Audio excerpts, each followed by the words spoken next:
चलो शुरू करते हैं आज का लेक्चर। आज बेसिकली हम मुहूर्त करेंगे क्लासेस का। अभी तक तो हमने जो बेसिक कंसेप्ट थे जो आपके सी के अंदर भी थे और सी प्लस प्लस में वही देखे हैं। तो क्लासेस क्या है, कैसे डिक्लेयर करते हैं, वो सारी चीज़ें आज देखेंगे। सबसे पहले मुझे ये बताओ कि जो सी प्लस प्लस है इससे पहले इसका नाम क्या था। मैंने आपको बताया हुआ है, नाम बताओ। सी प्लस प्लस से पहले इसका नाम क्या था?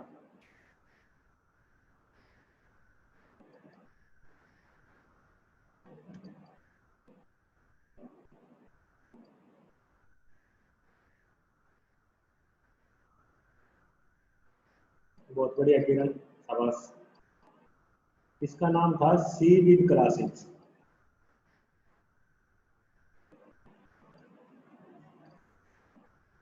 ठीक है। जो सी थी उसमें आपका एक कंसेप्ट आया था स्ट्रक्चर का। स्ट्रक्चर को कैसे क्रिएट करते हो आप?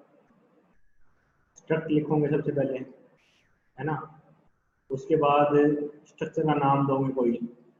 मान लेते हैं, मैं नाम देता हूँ स्टूडेंट। ठीक है। और इसके अंदर स्ट्रक्चर के मेंबर है जो उनको डिफाइन करोगे। जैसे हो सकता है उसका रोल नंबर। ठीक है, रोल नंबर और उसकी एज। इस टाइप से आप स्ट्रक्चर को क्रिएट करते हो और उसके बाद ब्रैकेट बंद करके सेमी कोलन। ठीक है। अगर स्ट्रक्चर का वेरिएबल क्रिएट करना हो आपने करना हो, कैसे करोगे?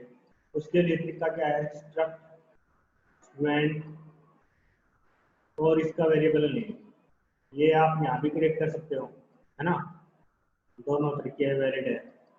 इस टाइप से आप इसके जो वेरिएबल है वो क्रिएट कर सकते हो।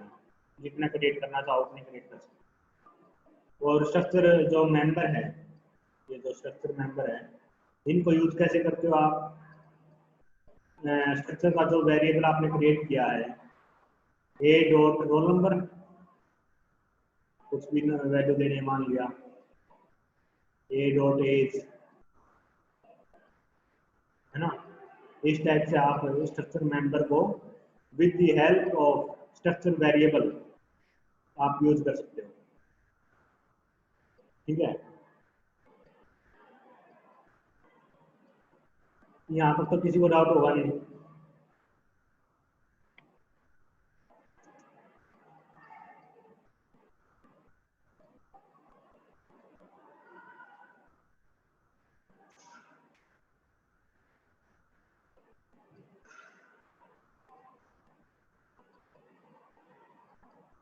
किसी को डाउट है यहाँ पर?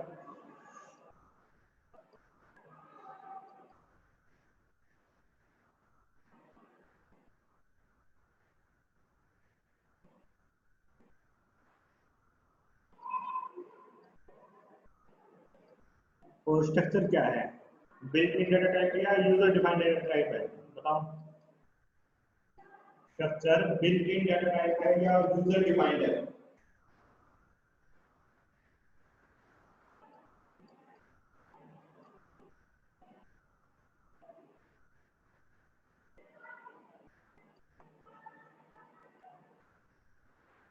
स्ट्रक्चर आपका यूजर डिफाइंड डेटा टाइप है क्योंकि इसकी जो साइज है स्ट्रक्चर का वो आपको पहले से नहीं पता होता। जब आपने स्ट्रक्चर क्रिएट कर दी है तब जाकर उसका साइज क्लियर होता है कि भाई उसमें जितने मेंबर होंगे उसके बेस पे जो स्ट्रक्चर है उसका साइज क्रिएट होता है। जैसे इंटीजर का पहले से आपको पता है, कंपाइलर टू कंपाइलर डिफाइन करता है। और जैसे मान लो 16 बिट कंपाइलर है तो इंटीजर आपका 2 बाइट का होगा, आपको पहले से पता है। फ्लोट आपका 4 बाइट का हो जाएगा। लेकिन जो स्ट्रक्चर है इसका साइज कितना होगा वो डिपेंड करता है आपने इसके अंदर मेंबर कितने डिफाइन करे। तो उन सब का ऐड हो जाएगा जो साइज होगा, है ना। ऐसे ही होता है। अब देखो, जो स्ट्रक्चर है इसमें इशू क्या है, क्यों हमें क्लासेस की जरूरत पड़ी? जो सी विद क्लासेस इसको पहले बोला गया सी प्लस प्लस को, हमें क्लासेस की जरूरत क्यों पड़ी? क्या कमी रहेगी इसके अंदर?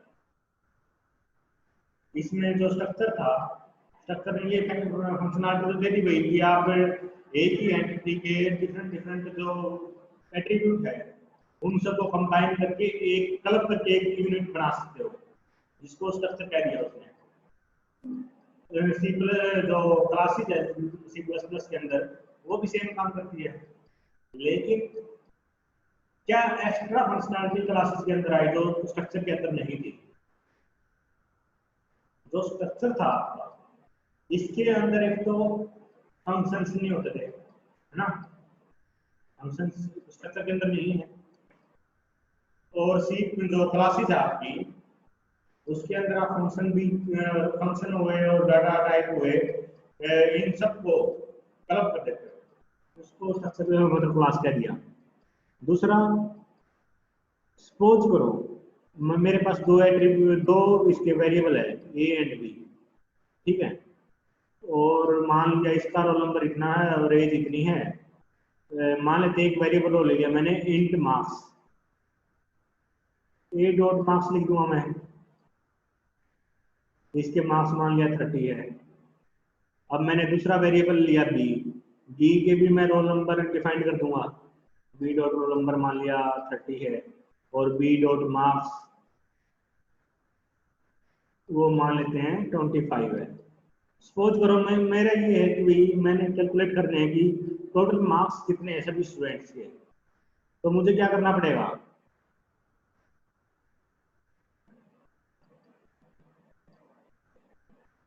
इनको ऐड करना पड़ेगा ए और बी को, या फिर आप इसको आप दूसरे ढंग से समझ लो, ऐसे तो कर सकते हो आप A dot marks plus B dot marks, इसको तो आप कर सकते हो टोटल मार्क्स निकालने के लिए, ठीक है, ये तो टोटली वैलिड है। सपोज करो सिनेरियो ऐसा कुछ,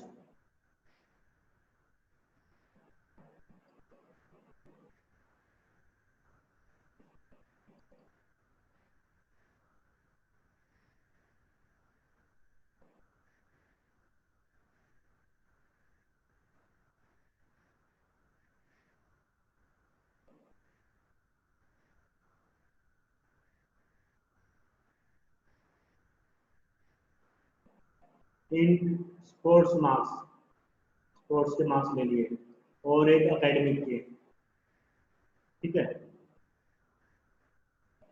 और मैं चाहता हूं कि मैं ए और बी जो वेरिएबल है इन दोनों के मार्क्स को ऐड कर दूं, ए प्लस बी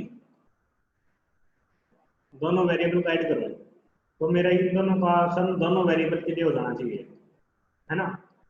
तो ये फंक्शनैलिटी स्ट्रक्चर के अंदर नहीं है, आप इस टाइप से नहीं कर सकते, ठीक है। आप A dot sports A dot academic करके कर सकते हो, उसका जो डाटा मतलब मेंबर है उसका यूज कर सकते हो डॉट लगा के, तो कर सकते हो, लेकिन डायरेक्ट अगर आप ऐड करना चाहो तो ऐसे नहीं कर सकते, ठीक है। एक इशू ये है, और एक है कि भाई जो स्ट्रक्चर होती है इसमें डाटा हाइडिंग का कंसेप्ट नहीं है, डाटा हाइडिंग का कंसेप्ट नहीं था, मतलब डाटा को हाइड करना बाहर से, मतलब इलीगल एक्सेस ना हो डाटा, उसका कंसेप्ट इसके अंदर नहीं था। अगर आपको इसका मान लिया एक स्पोर्ट्स एक्सेस करना है, कहीं भी आप एक डॉट स्पोर्ट्स लिखो आप उसको एक्सेस कर लोगे, है ना, किसी भी फंक्शन के अंदर ऐसे लिख दो आप इजीली एक्सेस कर लोगे उसको। तो आप डाटा की सिक्योरिटी अच्छे से प्रोवाइड नहीं कर पा रहे थे स्ट्रक्चर के अंदर, डायरेक्टली आप एक्सेस कर रहे हो डाटा को, है ना। तो ये इशू था एक, इसका सॉल्यूशन लेके आई क्लासेस। क्लासेस में क्या है, आप जो वेरिएबल्स है उनको हाइड कर सकते हो बाहर से, मतलब आप पब्लिक प्राइवेटली डिफाइन कर सकते हो, जो पब्लिक डाटा होगा वो आप उसको आप कहीं भी यूज कर लो, वो स्ट्रक्चर के मेंबर की तरह है, कहीं भी यूज कर लो उसको जो पब्लिक मेंबर है, और जो प्राइवेट मेंबर होगा उसको हम क्लास के बाहर यूज नहीं कर सकते, है ना। जो C++ में जो क्लासेस है इसमें इनहेरिटेंस का कंसेप्ट आ गया कि भाई जो पहले से डिफाइंड है उन्हीं फीचर को अगर दोबारा यूज करना है तो सिंपली उस क्लास को इनहेरिट कर लो, वो फीचर्स आपके पास भी आ जाएंगे। लेकिन स्ट्रक्चर वगैरह में ये चीजें नहीं हो सकती, है ना। तो ये कुछ बेसिक डिफरेंसेस हैं। और आ जाता है कई बार वही क्लास और स्ट्रक्चर के बीच में डिफरेंस, तो वो देख लेना। अब जो क्लास है उसको डिफाइन कैसे करते हैं, क्रिएट कैसे करते हैं। सबसे पहले क्लास की वर्ड यूज होगा, क्लास। फिर इसका नाम देंगे आप, जो क्लास है क्लास का नाम दोगे आप कुछ भी। मान लिया इसका जो नाम मैं देता हूँ, स्टूडेंट नाम ले लिया मैंने, ठीक है।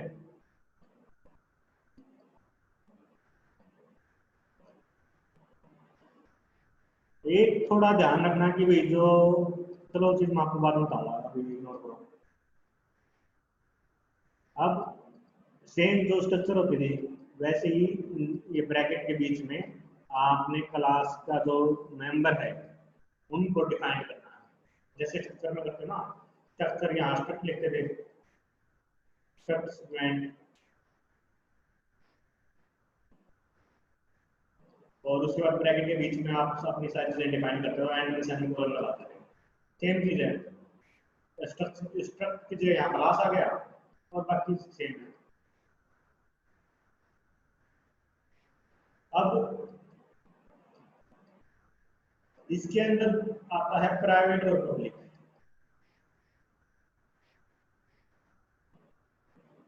जैसे जैसे हम आगे C++ में चलते जाएंगे आपको प्राइवेट पब्लिक का अच्छे से क्लियर होता जाएगा, ठीक है। लेकिन अभी के लिए ये समझो, जो प्राइवेट डेटा होता है ना उसको आप सिर्फ क्लास के अंदर ही यूज कर सकते हो, क्लास के बाहर उसको यूज नहीं कर सकते। और जो पब्लिक मेंबर है जिसको हमने पब्लिकली डिक्लेयर कर दिया, तो उसको आप क्लास के बाहर भी क्लास के अंदर भी कहीं यूज कर लो, पब्लिक है वो, पब्लिक के लिए है, कोई जिसका मन करे उसको यूज करो, ठीक है ना। नाम से पता चल रहा है प्राइवेट पब्लिक।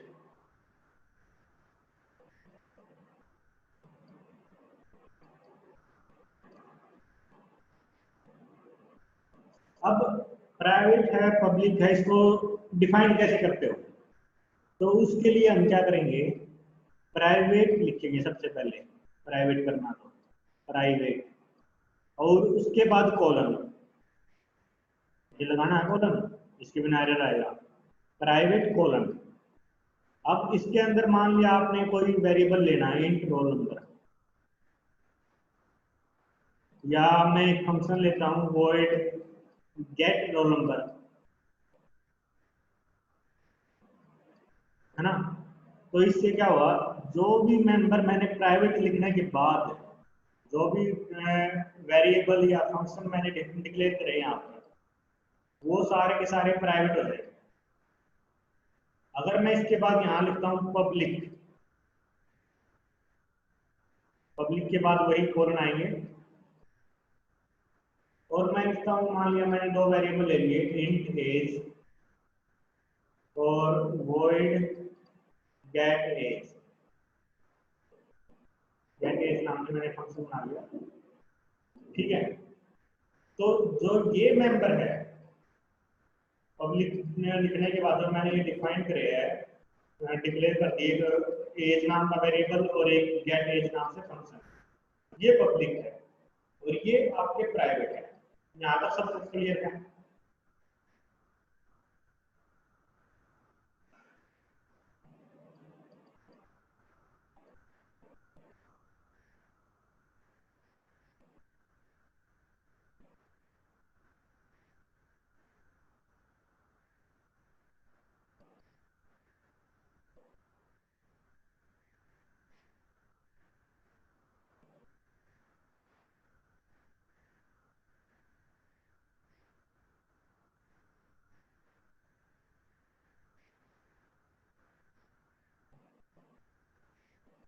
देखो जहां भी आप प्राइवेट लिखते हो प्राइवेट लिखने के बाद जहाँ तक आप डिक्लेयर करते जाते हो वेरिएबल या फंक्शन, वो सारे के सारे प्राइवेट होंगे। ये नहीं कि आपने हर एक के ऊपर प्राइवेट लिखना है, हर एक के ऊपर लिखने की जरूरत नहीं होती। एक बार आपने प्राइवेट लिख दिया, उसके बाद जहां तक आप लिखते डिक्लेयर करते जाओगे सारे प्राइवेट है।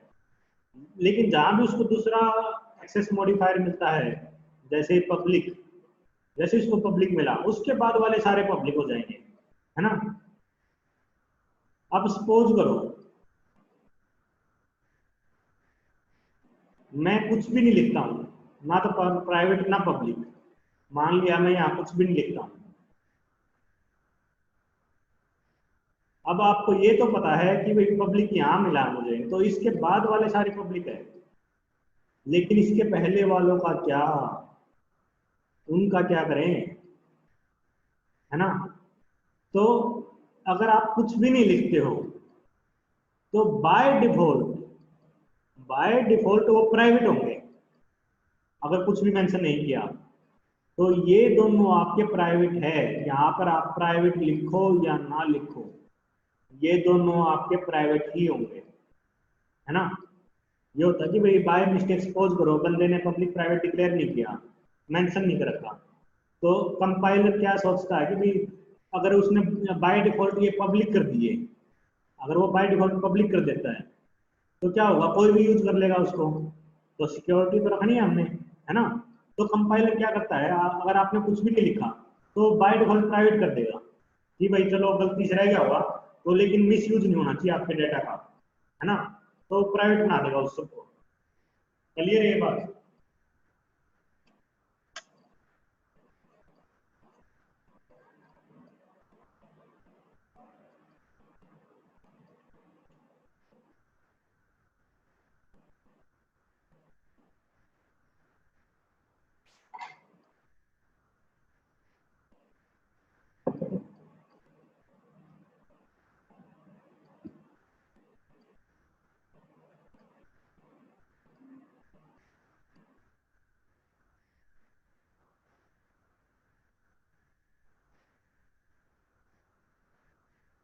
और जो कोडिंग करो जब आप, तो ये ध्यान रखना है कि जैसे आप सी में याद रखते थे कि ब्रैकेट मिली तो इंडेंट करना है, यहाँ पर आपने प्राइवेट डिक्लेयर किया मान लिया, तो इसके बाद वाला इंडेंट कर दो, ये सारे एक लाइन में होंगे।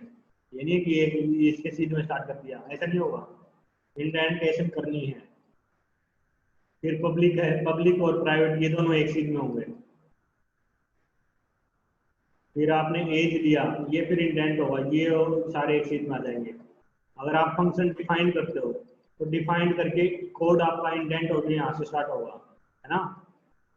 तो दोबारा बताने की नहीं पड़नी चाहिए।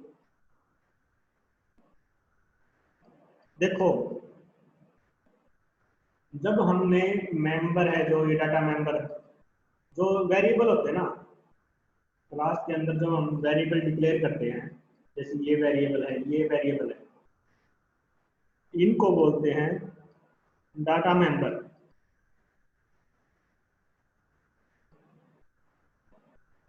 ठीक है। और जो फंक्शंस होते हैं, ये हो गया आपका, ये हो गया, तो इनको बोलते हैं मेंबर फंक्शन।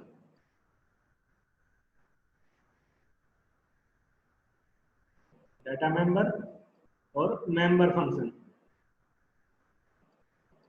देखो क्लास के अंदर आपने डाटा मेंबर और मेंबर फंक्शन दोनों को बाइंड कर दिया, है ना। स्ट्रक्चर में क्या था, स्ट्रक्चर में सिर्फ आपके वेरिएबल होते थे। क्लास के अंदर आपने डाटा मेंबर और मेंबर फंक्शन दोनों को बाइंड कर दिया एक यूनिट में, जिसको हम बोलते हैं क्लास, है ना। तो जो ये बाइंडिंग है डाटा मेंबर की और मेंबर फंक्शन की एक यूनिट के अंदर, जिसको हमने क्लास नाम दे दिया, इस प्रोसेस को या इस कंसेप्ट को हम एनकैप्सुलेशन बोलते हैं। एनकैप्सुलेशन।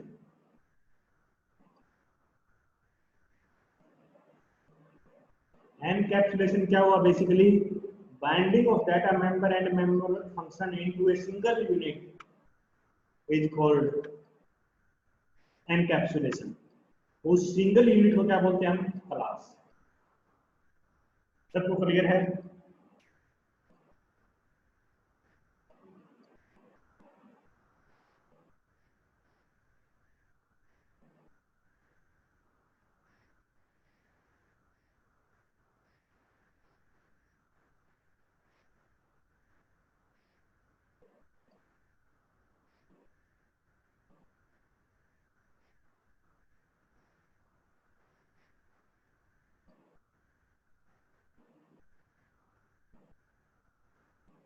डाटा मेंबर क्या होते हैं? जो वेरिएबल आपने डिक्लेयर किए क्लास के अंदर वो डाटा मेंबर है। जो फंक्शंस होते हैं जो क्लास के अंदर आपने डिक्लेयर करे हैं उनको हम मेंबर फंक्शन बोलते हैं। और इन दोनों को बाइंड करना, एक जगह पर लिखना किसी एक यूनिट के अंदर, इन यूनिट इस ब्रैकेट के अंदर हमने लिख दिया, इसका बाइंड कर दिया और डाटा मेंबर और मेंबर फंक्शन को, तो जो ये सिंगल यूनिट बन गई, सिंगल यूनिट बन गई आपकी, तो इसको हम क्लास बोलते हैं। और binding of data member and member function into a single unit which is called class is called a encapsulation.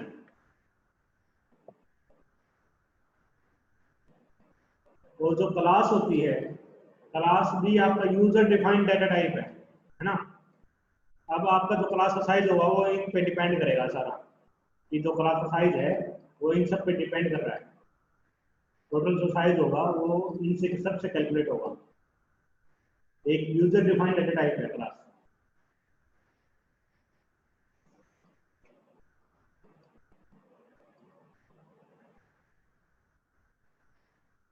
किसी को डाउट कुछ?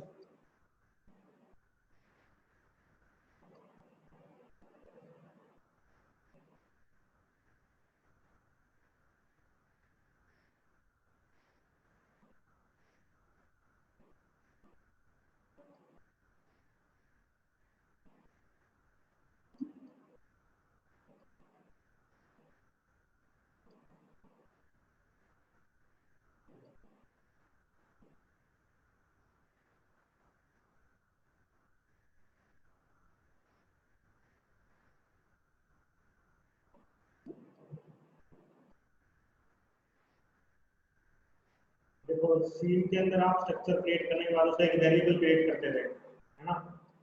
तो क्लास है, क्लास में जो क्लास का जो वेरिएबल क्रिएट करोगे उसको हम ऑब्जेक्ट बोलते हैं, ठीक है। और वो ऑब्जेक्ट कैसे क्रिएट करते हो? सिंपली क्लास का नाम लिखो, क्लास का नाम और इसका ऑब्जेक्ट का नाम। मान लिया मैं इसका ऑब्जेक्ट का नाम एस देता हूँ, तो ये इसका ऑब्जेक्ट क्रिएट हो गया।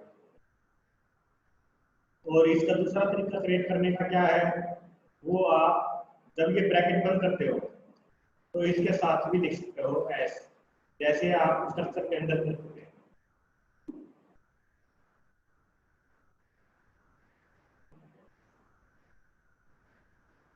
सबको आवाज आ रही है प्रॉपर?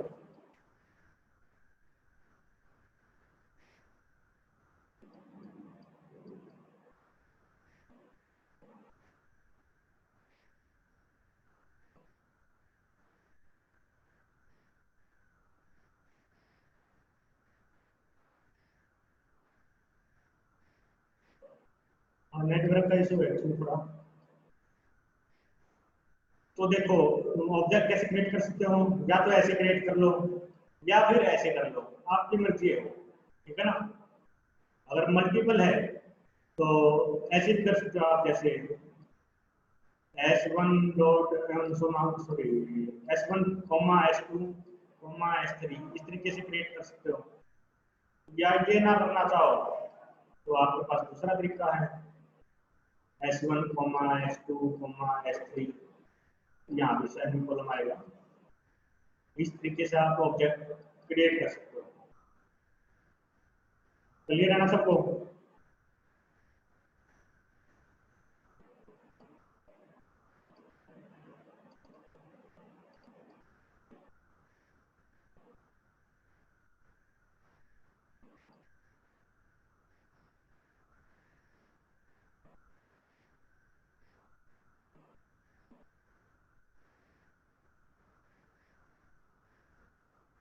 अब ऑब्जेक्ट के हेल्प से आप मेंबर के जो ये मेंबर है, डाटा मेंबर और मेंबर फंक्शन, इनको कैसे यूज करोगे?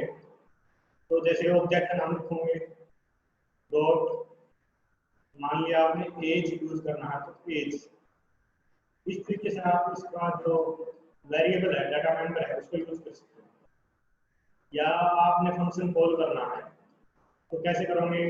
ऑब्जेक्ट का नाम डॉट गेट एज।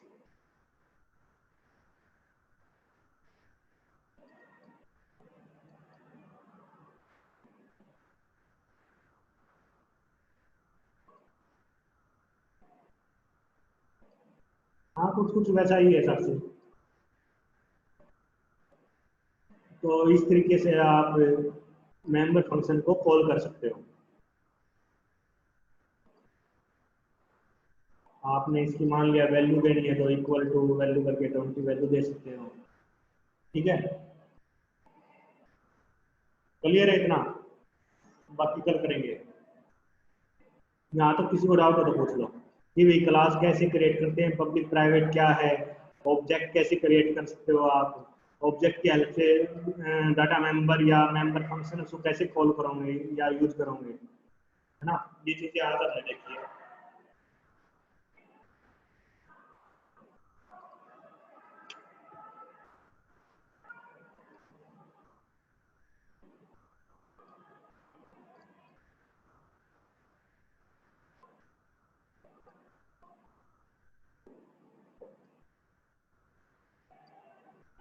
चलो कोई डाउट नहीं है तो मैं मीटिंग एंड करता हूँ।